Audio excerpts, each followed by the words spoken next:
ਸਿੰਘ ਸਾਹਿਬ ਸਾਡੇ 'ਚ ਅੱਜ ਇੱਥੇ शामिल होए जी। सानू हल्लाशेरी ते हौसला दिता। महापुरुष होर भी सारे सिंह आए है जी। ते फतेह दी सांझ पाईए। वाहिगुरू जी का खालसा वाहिगुरू जी की फतेह। जदों इहो जिहियां शख्सियतां साडे कोले आके सानू शमूलीयत उन्हां दी मिलदी आ, उन्हां दा हल्लाशेरी उन्हां दा हौसला मिलदा ते ਇਹ ਗੱਲ ਤਾਂ ਤੈਅ ਹੋ ਜਾਂਦੀ ਆ ਵੀ ਅਸੀਂ ਸਹੀ ਰਾਹ 'ਤੇ ਤੁਰੇ ਜਾਂਦੇ ਹਾਂ। ਜਦੋਂ ਸੱਚ 'ਤੇ ਪਹਿਰਾ ਦੇਣਾ ਹੁੰਦਾ ਤਾਂ ਸਾਡੇ 10ਵੇਂ ਪਾਤਸ਼ਾਹ ਨੇ, ਸਾਡੇ ਗੁਰੂ ਸਾਹਿਬਾਨ ਨੇ ਸਾਨੂੰ ਇਹੀ ਗੱਲ ਸਿਖਾਈ ਆ ਵੀ ਪਹਿਰਾ ਸੱਚ 'ਤੇ ਦੇਣਾ ਹੁੰਦਾ। ਤੁਹਾਨੂੰ 10 ਲੱਖ ਦੀ ਫੌਜ ਨਹੀਂ ਚਾਹੀਦੀ, ਉਦੋਂ ਕੱਚੀ ਗੜੀ ਦੇ ਅੰਦਰ ਵਾਲੇ 40 ਚਾਹੀਦੇ ਆ। ਉਹ 40 ਬਹੁਤ ਆ ਜੇ ਸੱਚ 'ਤੇ ਪਹਿਰਾ ਦੇਣ ਵਾਲੇ ਹੋਣ ਤਾਂ। सो गल बड़े इकट्ठा नाल या वध गिनती नाल ये जरूरी नहीं भी गल उही सही होवे ते जंग जित्ती जा सके। जंग जितन लई जज्बा पहला होना ज़्यादा जरूरी आ। जिहड़ी मनुखी बुद्धि तो परां दी गल है, कई वारी साडे समझ नहीं आउंदी ये गल।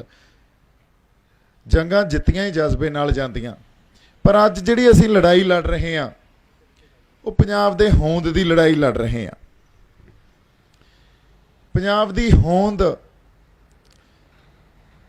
एक लड़ाई, पंजाब दी होंद दी लड़ाई क्यों बनी या इहदा एहसास साडे अंदर कित्थों आया भी पंजाब दी होंद दी लड़ाई लड़ रहे हैं असीं। पंजाब दे सभ्याचार नूं, पंजाब दे इतिहास नूं, पंजाब दे पाणियां नूं, पंजाबी मां बोली नूं ते गुरु नानक साहब दे फलसफे नूं या साडे गुरु साहिबानां दे फलसफे नूं बचाउण दी लड़ाई लड़ी जा रही आ। ये किसी 3 ऑर्डीनेंस या हुण जिहड़े वो न्यू लैजिसलेशन या लॉ बन गए, कल्ली लड़ाई उत्थों तक सीमित नहीं आ। सो किसान जथेबंदियां तो जे असीं इत्थे वख बैठे आ ते इन्ना कि वखरेवा तो है, हालांकि संघर्ष उही आ, उस संघर्ष का हिस्सा उन्हां दे नाल ये लड़ाई लड़ी जा रही आ। पर इन्ना कि वखरेवा रखना चाहिदा सी। वो इस करके चाहिदा सी कल नूं पंजाब दा इतिहास साडे ते सानूं ये सवाल पुछूगा भी मेरी खातर किसी ने आवाज़ क्यों नहीं बुलंद की। जिहड़े गुरु साहिबानां ने ये धरती असीं कहने आ पंजाब वसदा गुरुआं दे नां ते, जिहड़े गुरु साहिबानां ने यह धरती वसाई, जिथे साडे गुरुद्वारा साहिब आ, जिथे साडे तख्त आ, जिथे साडा इतिहास पिया, जिथे असीं कहने आ दुनिया की सब तो महंगी धरती, साहिबजादियां दा जिथे शहीदी पाई, उन्होंने शहीदी का जाम उन्होंने उतों पीता, वो दुनिया की सब तो महंगी धरती भी इत्थे ही आ।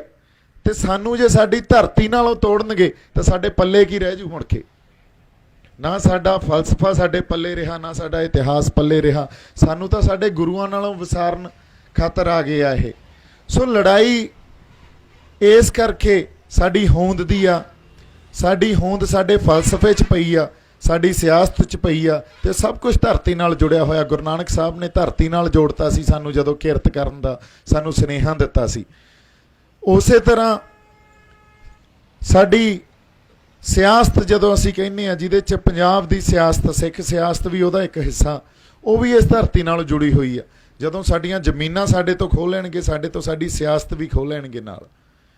हुण अज बराड़ साहब साडे अजयपाल सिंह बराड़ जी वो भी साडे च इत्थे मौजूद आ। उन्होंने एक बड़ी सोहनी गल कीती संगतां नाल। उन्होंने कहा है वार वार काले कानून आ रहे आ, असीं इन्हां लई संघर्ष विड़दे आ, लड़दे आ, क्यों हो रहा? इहदी सब तो वड्डी जिहड़ी वजह जां जिथे जड़ पई आ, वो इस करके हो रहा क्योंकि सानू साडे फैसले लैण दा अधिकार नहीं आ, साडे कोले हक ही नहीं आ। साडे फैसले तो दिल्ली तो लए जांदे आ। दिल्ली साडे घरां दे फैसलियां तो लैके, साडे समाजिक फैसलियां तो लैके, राजसी फैसलियां तो लैके आर्थिक फैसले, फलसफियां दे फैसले भी दिल्ली लैंदी आ। जे एड्डी वड्डी खुद मुख्तियारी साडे तो खोह लई जाऊगी, फिर जे असीं कहीए भी साडी होंद बच जूगी या साडा फलसफे बच जाणगे, साडा सभ्याचार बच जूगा, तो यह बहुत बड़ा झूठ आ। साडे पल्ले कुछ नहीं रहना, सब कुछ उन्होंने खो के ले जाना। सो लड़ाई ਪੰਜਾਬ ਦੀ ਹੋਂਦ ਦੀ ਲੜਾਈ ਆ ਤਾਂ ਸਾਡੀ ਖੁਦਮੁਖਤਿਆਰੀ ਦੀ ਵੀ ਲੜਾਈ ਆ, ਸਾਡੇ ਹੱਕਾਂ ਦੀ ਲੜਾਈ ਆ, ਸਾਡੀ ਰਿਆਇਤਾਂ ਦੀ ਲੜਾਈ ਨਹੀਂ ਆ।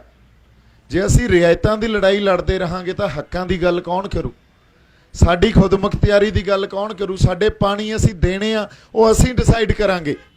ਕਿੰਨਾ ਪਾਣੀ ਦੇਣਾ, ਹਰਿਆਣੇ ਨੂੰ ਦੇਣਾ ਕਿ ਰਾਜਸਥਾਨ ਨੂੰ ਦੇਣਾ ਕਿ ਦਿੱਲੀ ਨੂੰ ਦੇਣਾ, ਉਹ ਅਸੀਂ ਡਿਸਾਈਡ ਕਰਾਂਗੇ।